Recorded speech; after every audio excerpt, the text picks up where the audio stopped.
Hello and welcome to the CRM Zen Show where we talk about all things Zoho. This is episode 205, Shh, Tunneling. Recorded on Friday, July 1st, 2022 from Zanata Consulting. I'm Brett Martin. And I'm Tyler Colt, and let's get right on into the show. All righty, Tyler, we're going to keep going with our PSA here, the Zoho Books PSA that's been going on since April 20th. The long national nightmare is over. They've actually they've completed the upgrade. It's pretty nice. Rather than going in like you used to and having to enter your kind of credentials in and it going through and doing authentication, this is actually making a direct connect to the bank. So pretty good stuff. It's got little quirks when you're trying to fix some bank feeds. If you have multiple accounts that are associated with one bank, it's kind of only fixing one, and then the other one is saying, "Hey, go ahead and fix that. You need to still fix it, but you kind of don't." I'm it's it tends to go away if you give it like 24 hours, then you refresh. The Got first it. time we did it, bank feeds didn't come in for like 24 hours. But once it gets set up, man, they're instantaneous. They are quick. It's you don't if you had a bank account where you had to do two-factor on it all the time, you don't have to do that anymore because Very all of nice. that's been set up ahead of time. So kudos to the team. It was not trivial for them to get this rolled out. And yes, I think there will be, a little bit of pain for some people trying to, get their bank feeds fixed right now or reconnected. But once you get them reconnected, it seems to be working rather well. So that is kind of it on, that's kind of it on our PSA, Tyler. I'm sad. I don't know what we're going to We're gonna do miss it. going I know. forward. I know we have to do something to fill another 2 minutes here now that we don't have to do this PSA anymore. I know. So anyway, good job to the books team. They really kept us informed every single step of the way on this. As a matter of fact, as they were rolling this thing out and getting it going this week, they reached out to us, and we were the beta testers on this thing. Getting one of them, I'm sure they had many, but constantly working back and forth with them, and they were really, really on it. So thank you to the Zoho Books team. And with that, let's get right on into events, shall we?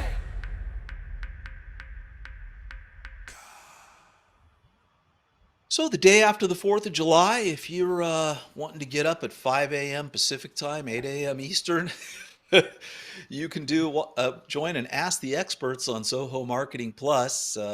We actually are taking that day off, so our offices will be closed on the 4th and the 5th. But if you're up, you got nothing to do, go ahead and check that out. We've got a focused group webinar on integrating Zoho CRM with analytics. That's going to be at 9:30 a.m. Pacific time on Thursday, July 7th. You've got some user group meetings. And then, Tyler, we are going to be doing our Zoho Analytics webinar. I actually might be sitting that one out, and I think it might just be you and Greg. Yeah, And Mike I Toppin and may, Greg maybe Silver. I think I'll just join for comic relief. You know, I can just be in there and chime in occasionally. So we'll see. But that's coming up on July 19th. All right, and with that, Tyler, let's get right on into the news, shall we?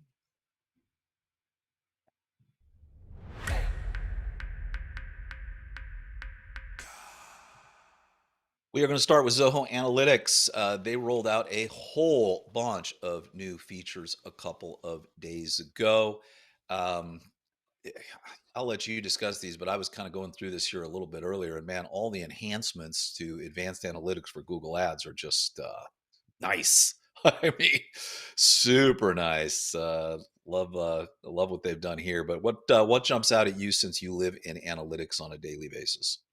I think HIPAA compliance is huge with all the various Zoho applications that are becoming HIPAA compliant, or at least having the option to. Being able to sync in that data and report on it while maintaining that compliance is a big thing. Because up till now, if you had any of that HIPAA compliant data in CRM, cool, you can't bring it to analytics and use it there at all. Yeah, the Google Ads and Google Analytics updates are sweet too. I saw a couple there that honestly we might want to poke around with a little bit with optional fields there for like video completion. So if you're doing any like video marketing, right, which obviously we do a decent amount of, being able to see if a video is played to 25, 50, 75, or 100%, kind of as some like general benchmarks for if people are finishing out videos is pretty sweet. Um, Really, it's always the more the merrier when it comes to any of the Google Ads or Google Analytics data. You don't need to use it in your reports, but having it available is a huge, huge value. And I think down below here, some updates for the white label solutions.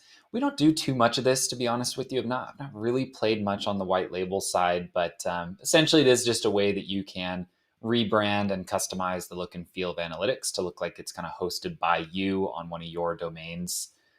And then also the ability to grab and ask Zia as a private link. That's pretty much if you were wanting to put it into like a custom application that you had running. Data alert organization. So, if you're coming up on any, of your limits, right, being able to be alerted about that and being able to set up an organization email for those to come from, right? So rather than having it come from Tyler at Zanata, it could come from analytics at Zanata, just to be able to have that be branded again for your organization. And then lastly here, the one of the inspirations for our show title is that now for the imports from cloud databases, you can activate SSH tunneling, which is like tunneling. Good one by Greg this week. Normally he gives us 5 or 6. He was so happy with this one that that was it. We just went with the first option.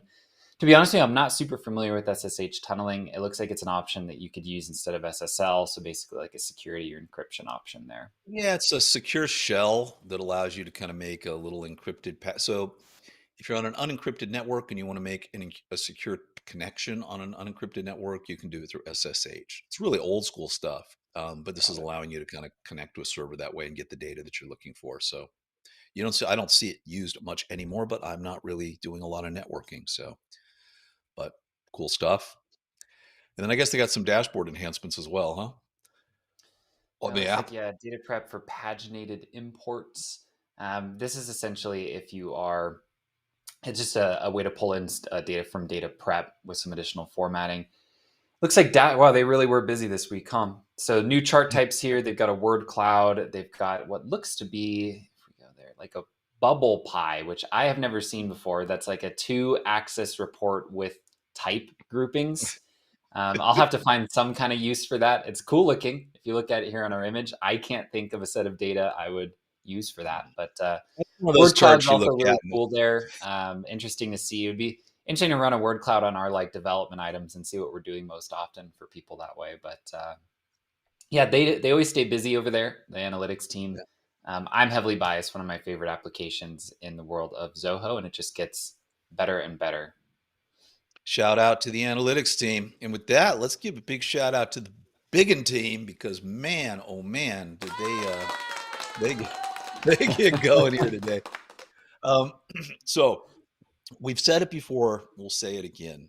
Please, Zoho, take some of these really cool UI features in Biggin and bring them over to Zoho CRM. So this, I don't know if you had a chance to look at this, but what they have done when you're in the pipeline now is just so cool. So you can check out the activity on any record that you've got going. So if you're looking at, if you're in the pipeline view, it'll actually change like the icon on any open tasks to say, oh, guess what? You've got some overdue tasks. It'll be green if it's still an open activity, but you're not past the due date on it. You can click into that and see all the open activities that you have. And if you're not watching us on YouTube, it's not clicking in and taking you to another page. This is within the pipeline view. You are just able to see everything that's going on without leaving your pipeline whatsoever. You can even create a brand new task from within the pipeline view without having to leave it at all. You can edit an activity within the pipeline view. You can mark the activity as complete within the pipeline view. You can delete a task or activity within the pipeline view. And you can send an email directly. So if you're there, you can just click the email button and go ahead and send an email to that That's a person. And huge you can, one. it's That's a really great. nice update and make a call, And right? make So a like if call. you're, yeah, that's awesome. I mean, being able to do that just directly from the pipeline. I know it's like a little thing, right? It's not like a life-changing update to have, but it does just get rid of a click, right? And if you're hoping to get your sales team using a tool like this, clicks are the death of adoption, right? If you got to click into this and then click into the related list and then click plus to add a call, versus just, hey, I see this deal on my list. I'm going to give them a call. Click once, right? And you're dialing out. That's really slick. I mean, they do good work inside of BigN on those like UI and kind of smooth usage updates.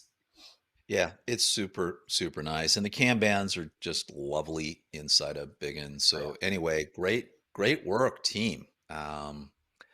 I am liking it all the way around. So let's get this over to CRM, guys. Anyway, good work from the Biggin team there. And more Biggin news going along. I guess they seem to be doing this for almost every single Zoho application, but the Biggin mobile app is now HIPAA compliant as well. And that's both for Android and iOS. So you've got a whole data privacy mode in here. Very, very, very nice and important stuff. All right, and moving on with the news. So inside Zoho Desk, also mobile on the iOS version of the Zoho Desk app, you can now manage tags within a ticket. Helpful? Why not? Why not? It's kind of one of those little features they slipped in there. Someone out there asked for this. So if you're Yep. listening to the show, you got it. And then moving along with the news, a little kind of a slow week this week. Also for Zoho Desk, this is more of a PSA that we've got here. If you are an ASAP developer, there's kind of a little bit of a security issue. And so to mitigate that, it's actually, if you are using Jetpack, there's a security issue. So Got ASAP it. developer using Jetpack with Zoho, basically move the jetpack.io dependency to the bottom of the project repositories and update the ASAP SDK Android version to 2.1.2 immediately. If you have any questions, send that ticket over to support at Zoho Desk, and they'll get back to you in a couple weeks. There you go. So, It's a big one. I uh, mean, ASAP is kind of designed to be used via the SDK. It's kind of like that little pop-up widget that you can embed either on your website or in this case, it would be like in an application that you have where the ASAP widget can get the knowledge base articles out of Desk. It can kind of work as like a back and forth chat tool. So just a little PSA here after our main PSA segment to check this out if you do have this embedded in a mobile application. all righty. And then moving on with the news, you can now bring your answer bot inside the Zobot using Autopilot. Oh man, it just gets more confusing. I made a whole, was it maybe like 6 months ago? I made a video that was delineating the differences between the Zobot and the AnswerBot. It was one of those ones that I went a little overboard with and ended up being like a 40-minute video. And now I might have to update it. So this is, it's pretty cool. I mean, Zobot and AnswerBot serve two distinct purposes, right? Where the Zobot is more of like a targeted flow. This is like lead capture, right? Or if you're trying to gather some information before you submit a report request, kind of like a branching logic. Whereas the AnswerBot is more on the side of like natural language processing, right? So it's going to try to read the questions that are asked and then query against a FAQ or your knowledge base to serve up answers. So that's actually pretty slick. If you do have a Zobot flow, but you want to be able to leverage the power of the answer bot and have certain sections of your flow kind of ask for a question and serve up an answer, you're now able to do that within Zobot. So I would think for a lot of people, this will be how they use the tools. Start off with a Zobot, kind of asking that initial question. Are you new to the website? Are you an existing customer? Kind of just do that first branch. And then you could always plug in the answer bots later on once you've kind of qualified and identified who that person is. So pretty slick. I mean, it's a great tool. Zobot was always good and it became usable once they put out this drag and drop editor, at least for the kind of normal users. So take a look at this. If you do have Sales IQ, it's worth playing around with.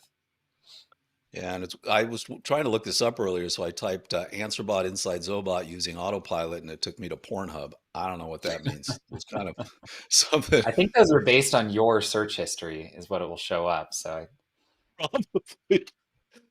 Oh man. All right. And with that, let's get to our implementation of the week.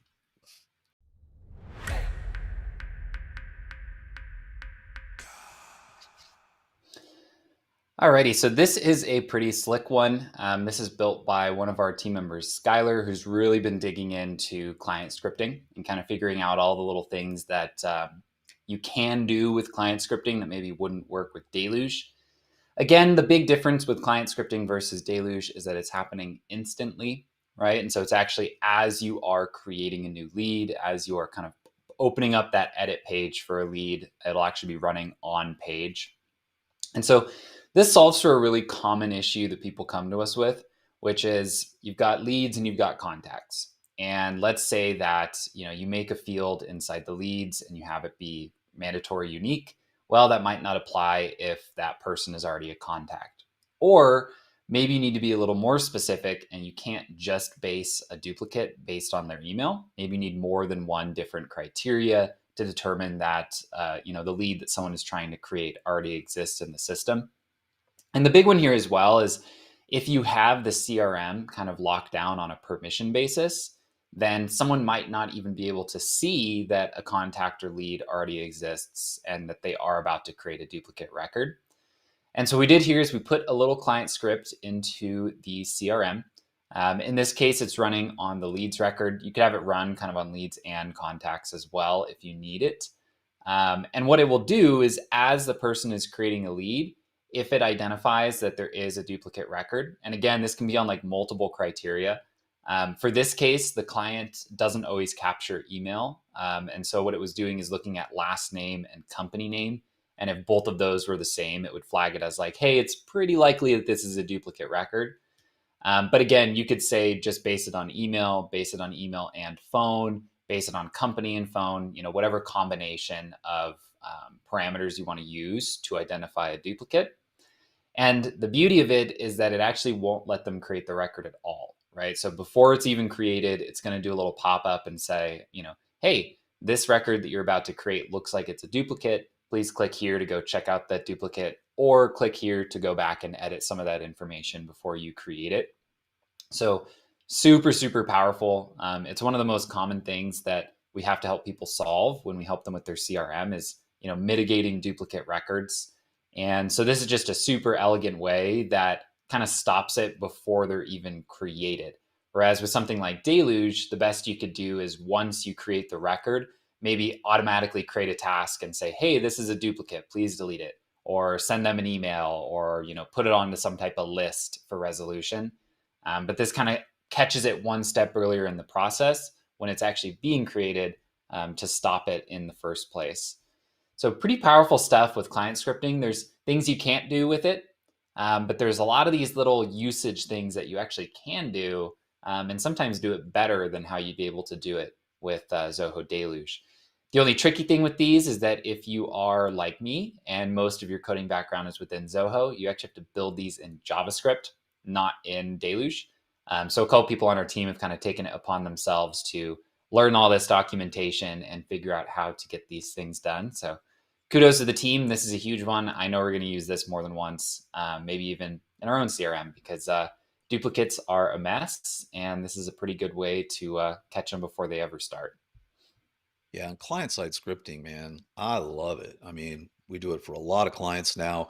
We do it internally as well. I think we've talked about this before, but when I create a new deal, if I'm inside the contact and I'm click create a new deal, it goes ahead and it standardizes the name. It automatically creates the name of the deal. It populates a whole bunch of fields like Yep. 80% of our clients, it's the same campaign source, or 90%. So it automatically populates that, easier to change, right? It puts in so much data that it's able to pull over and complete that deal record. So you're not starting with this blank page and typing the same information. And it seems like a small thing, but maybe it's saving you 4 or 5 minutes or 10 minutes, having to do that. But the other thing is it's always perfect, right? It's always Yep. the exact deal name, whatever nomenclature you're trying to put together for these things. It always, it always looks great.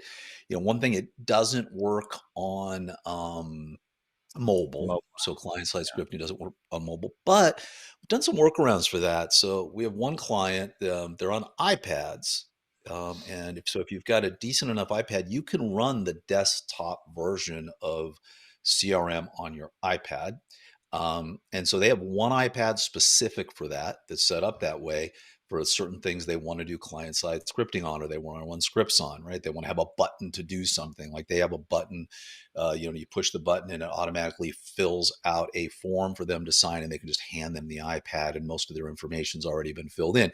You can't really do that internally with the mobile app, so you can kind of get around it just by running the desktop version. It doesn't work very well on an iPhone. The desktop version doesn't scale, Yeah. but on an iPad, it looks great, and client-side scripting will work on those kind of mobile devices. So, pretty cool stuff there. All right, and with that, let's get on to our code share over at Club Z. So Tyler, talk to me about the use case for this. So this is calculating a grand total of subform line items in Zoho Creator. Now, when I'm building out a subform in CRM, I can automatically kind of grand total up the line items. That's one of the things you can do. Is that not the case in Creator? So you need to kind of have some scripting for it, or is this a different use Yeah, case? it's not the case in Creator because they treat subforms differently inside a Creator than they do in CRM. I won't go down the rabbit hole, but essentially in CRM, it's like a list on a record. In Creator, it's like a totally different record embedded in the parent. So they don't come out of the gate with all those types of ground totals that you can do natively in the CRM. So this is kind of a quick little function here that will run every time that you actually add one of those new subform rows, and it'll take the total of whichever field you're looking to capture, and maybe it'd be more than one, right? And you can kind of have this do double duty. It'll run a for each on that. So basically, for each row in your subform, get the amount and add it to a running total, and then update back up to that parent record of whatever that total is. So quick little function here that should be pretty easy to get running in your system as well, but one that can save you a lot of time in terms of totaling these things up by hand.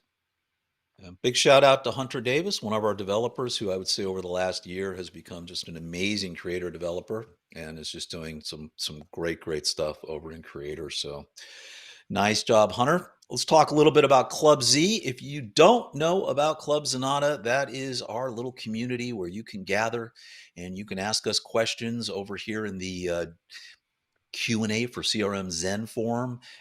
We'll talk about those questions on the show. You can ask questions internally. Maybe our developers will reply. Other user community members will reply. All of the Zoho news that happens in real time, the stuff we discuss on the show, and some stuff that doesn't make it to the show is also over in the Zoho news forum. And then we've just got a general discussion area. Really happy. We launched this earlier in the year. It's kind of really taken off. So if you just go over to club.zanata.com, it's really easy to sign up and join into the community. We'd love to have you over there. All right. And with that, Tyler, let's get into our read of the week.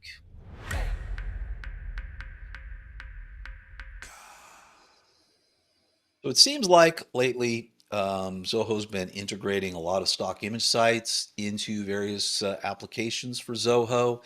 And so we started, this article just happened to pop up this week, and it's, basically 9 of the best free stock photo sites in 2022. So if you're looking for stock photos, it's nice to have them integrated because you can just, easily just click a button and pull them on in. But it's also not that difficult. If you can't find an image you're looking for, to go to one of these sites, just download it and just go ahead and use it as you want to use it. But Unsplash is one that's fully supported by Zoho, and I think almost everything. But some really good shot ideas here. So if you're looking for stock photo, there are 9 in this article that you can go look at. Canva is more of a paid thing. Canva is so powerful. It's more than just a stock photo site. It allows you to build YouTube banners, build anything that you might want to build in there, featured images for your blog posts, those kind of things. But nice little article over here on the Zapier blog. Nicole Replogue, nice job and a good read. So you can check that out on the Zapier blog, or if you get our newsletter, the link will be in there as well. And with that, Tyler, let's check out what's happening over on Zanata.com.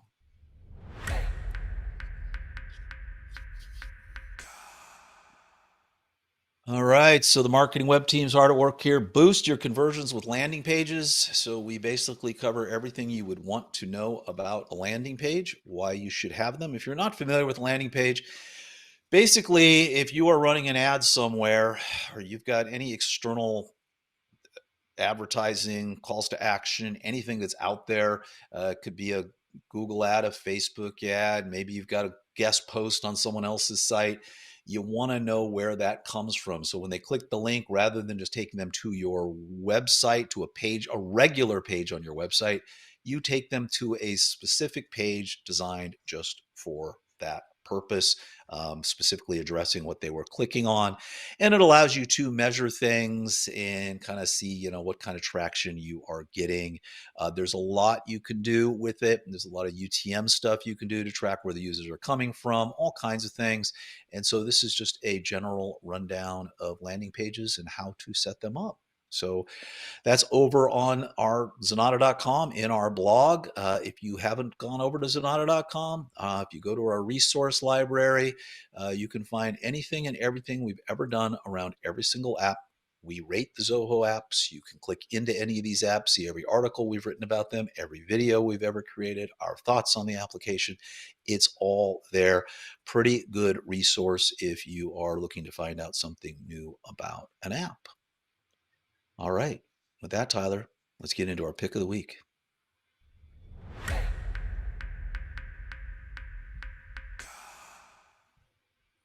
So, have you ever used OneTab, Tyler?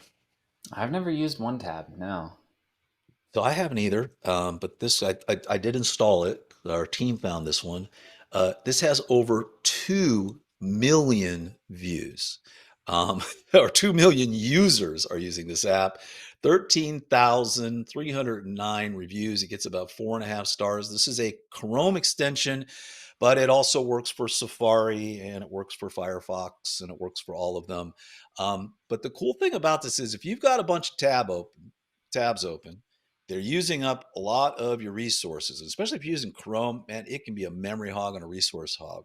Well, you click the little Chrome extension OneTab and it closes all of them and basically just makes you a nice list of all of your tabs, exactly where you're at. You can restore them all. You can open them all individually.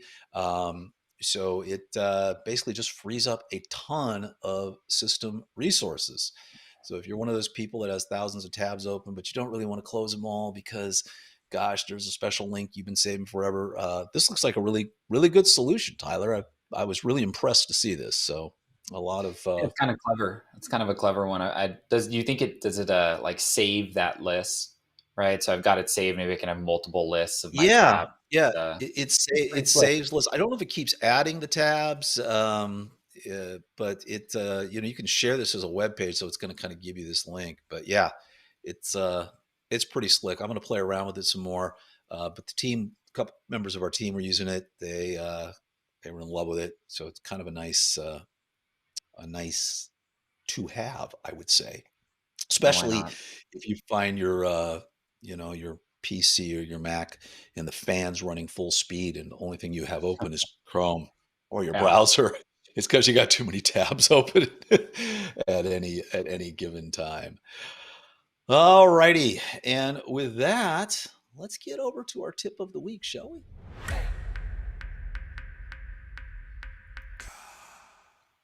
So Tyler, you did this one this week. CRM, how to set up scoring rules. What's going on here?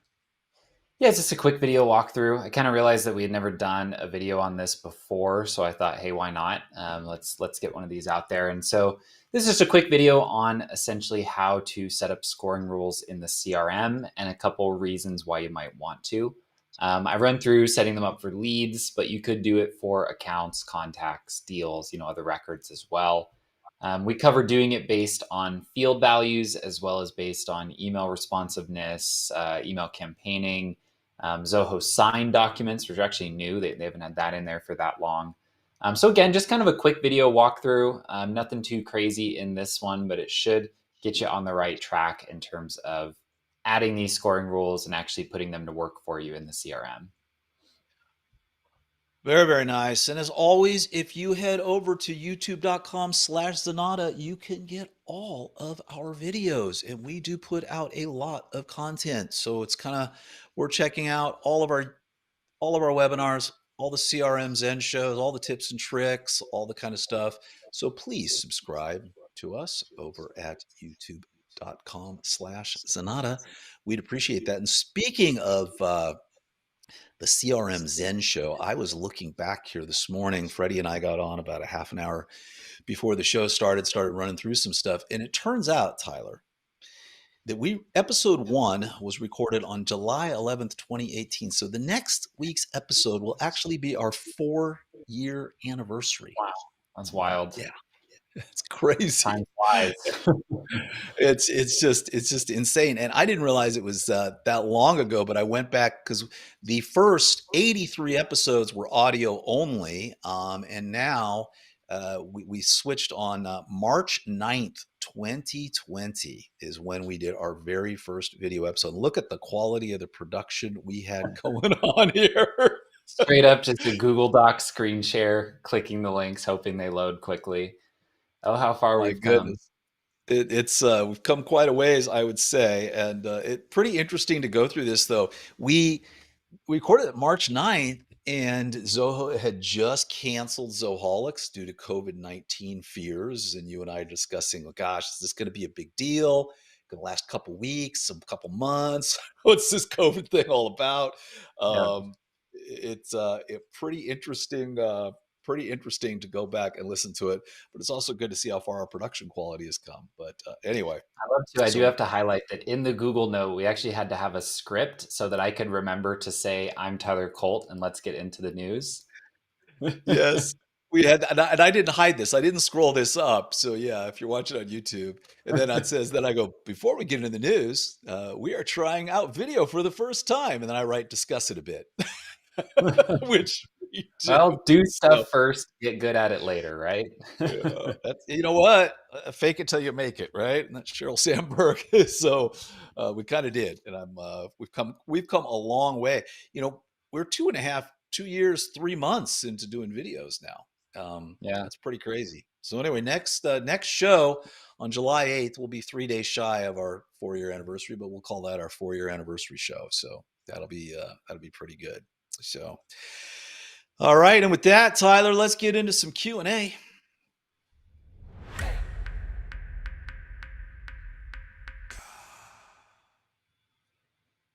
All right. Addison Riddleberger, after watching 7 must-have Zoho CRM automations, writes, hey, I'm trying to implement the code for the proposal generator, but that part of the tutorial was not shown in the video. I've got everything else set, but I don't know how to implement the code or where to implement it. I left a comment in the Zanata forum post. It's not trivial, Addison, depending on what you're trying to do. Now, there are a couple ways of doing the proposal generator. If you just want to go ahead and do a mail merge document, you really don't need to write any backend code. You can manually click merge document, choose the document you want to click, press merge, and it's going to go over and do a merge of that document. I think the if then statements will work, won't they, Tyler, when you're doing the merge? Just a straight merge Yeah. like that? You don't need any code for Work that. fine Yep. with the standard merge. Otherwise, though, what you'd want to do, if you do have the code and you're looking to get that implemented, you'll add it as a custom button in the record that you actually want to generate the proposal from. So you can go to settings and then modules and fields. And then within there, there's a little section for the buttons. And you can go ahead and add that button, drop your code in, and then you should be off to the races. But if you want some of the more complicated stuff that I think is discussed in that video, where it's going ahead, it's creating it, it's attaching it to your record, it's doing those kind of things, you're going to need to have some deluge code written for that. All righty. And then Claudia John asks, hi, where do I find the tat? Well, some people put them in strange places, Claudia. I don't know. Usually I find the lower back. It's a good place to look. That's where yours is, right? Yours is the That's lower where my back. I've got a tramp stamp. Hey, it was the 1990s. I was free. I was wild. Well, what was I going to do? What color I butterfly think. was it? What's that? What color butterfly was it? Oh, it's a monarch butterfly. Oh, It's beautiful. beautiful. It's got all the colors of the rainbow in there. Read into that what you want. Anyway, Now, for your question, all Clay, right. it's more likely that you may have been asking about turnaround time on your Oh, tickets. They will Zoho Desk will actually refer to that as like first response time or like resolution time. So I don't think they really show it anywhere on the ticket view itself. You'll probably have to go into the reports and actually pull a report of your tickets to be able to see your turnaround time come through that way. there is, though, a Zoho Desk Marketplace application that will give you kind of overall response time for the company. I don't know if it breaks it down by ticket, but you can click on that and it'll say, here's the average response time for these tickets. Here's the average resolution. It gives you kind of a summary of everything that's happened in that company or with that particular company and all the desk tickets that they've had open. We've covered that marketplace application on other shows, but it's not anywhere in the back end. So, I mean, it's not like a setting you'll find in there. You actually have to go to the marketplace and add that in. All right. Yasmin Mohammed asked, didn't get what they were saying about adding users at 25 minutes and 45 seconds. And that was into our Zoho People tutorial from 2021. I went back and I looked. Um, so what we're talking about is if you have Zoho One, everybody who is a user will be automatically added to Zoho People. If not, you're actually going to have to go ahead and add users to Zoho People. And so we're just talking about, if you're going to, Tyler, you were saying if we're going to import 20 people from a spreadsheet, before you do that, you need to go in and you need to buy 20 licenses so that you can go ahead and import those people in. Because you can buy Zoho People as a standalone application, in which case you actually have to have a license for every single person that is using it. Alrighty, next question. All right, Marquez White said after watching Seven Must-Have Zoho CRM automations, that is a popular one. Mr. Hollywood put together there. A lot of people using that. Um, we use a third-party call center to call inbound leads 6 times. When a Mhm. company does have a Zoho integration, whenever there's a bad lead or after 6 attempts have failed, we need to request a lead credit from the lead generation company via email. Is this something you can help with? And before we answer this, Freddie, I don't think you're on mute. I'm getting echo feedback coming back at me. So, Tyler, how would you handle this? So it kind of depends if you're definitely able to do this. I'm assuming that the third party call center is like maybe plugged into your Zoho account. I don't know where the lead is like living at the time that the calls are being placed. But essentially, what you would do is as these call attempts are being left, you can run a little bit of code that counts how many have been left at that time. You'd also want to probably branch it based on the call results. But if you had 6 calls and all of those calls had the result of no progress or unsuccessful, then you can go ahead and trigger maybe a status update or something to mark that lead as a bad lead.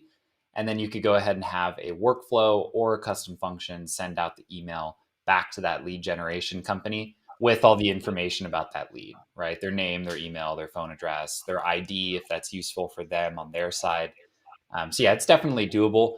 To know specifically how I do it, I would need to know just a little bit more about what's happening in your system, what's happening in their system.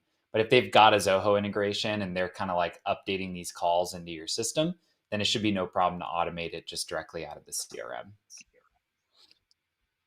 All righty, and our next question. Ray, after watching Z Portals 2022, says, how does it look on a mobile phone? Pretty good, Ray. It's mobile optimized, and Z Portals works exceptionally well on a mobile phone. All right. And from the chat room, Tegan White asks, our repeat customers are surveyed once every 90 days. So we want data to be aggregate.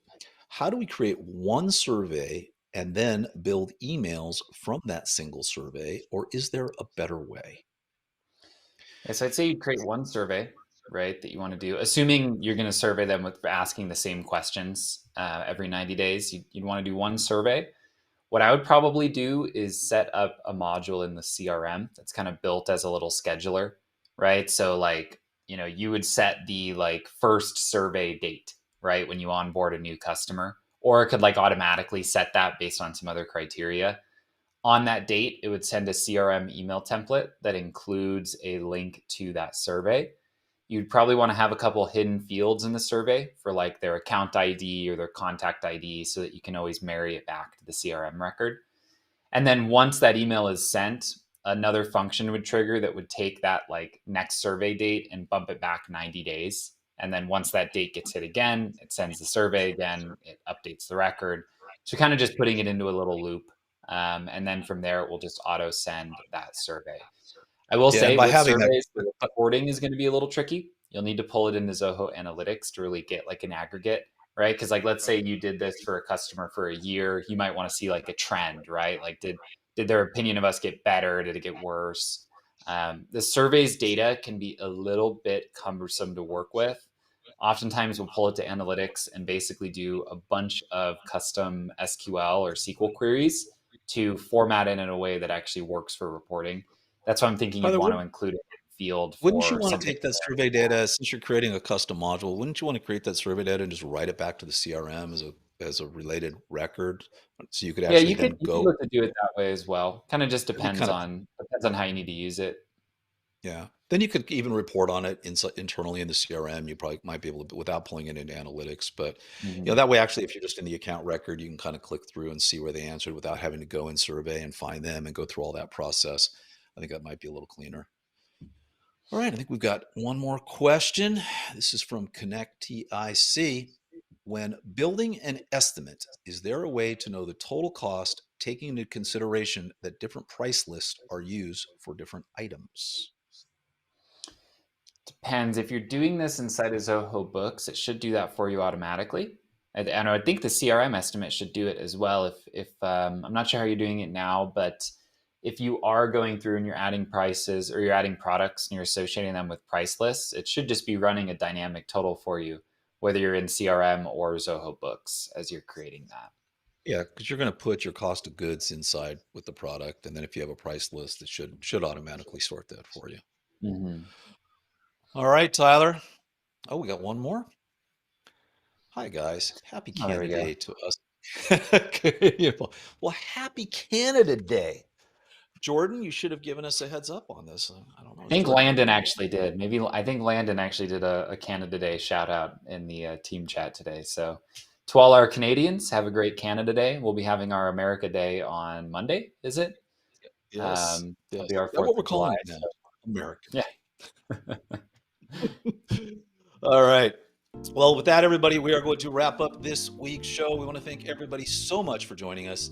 If you have any questions you'd like us to answer on the show, please head over to club.zanata.com. You can drop us a line there. If you want to talk with myself or Tyler, head over to zanata.com and you can book a meeting with us.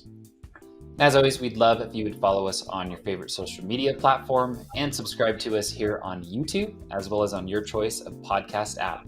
We'll see you next Friday. All righty. 4 years next week, Tyler. Who knew? Wow. Time flies. Oh. Everybody have a great 4th of July holiday. We'll see you next week. Happy Canada Day, folks.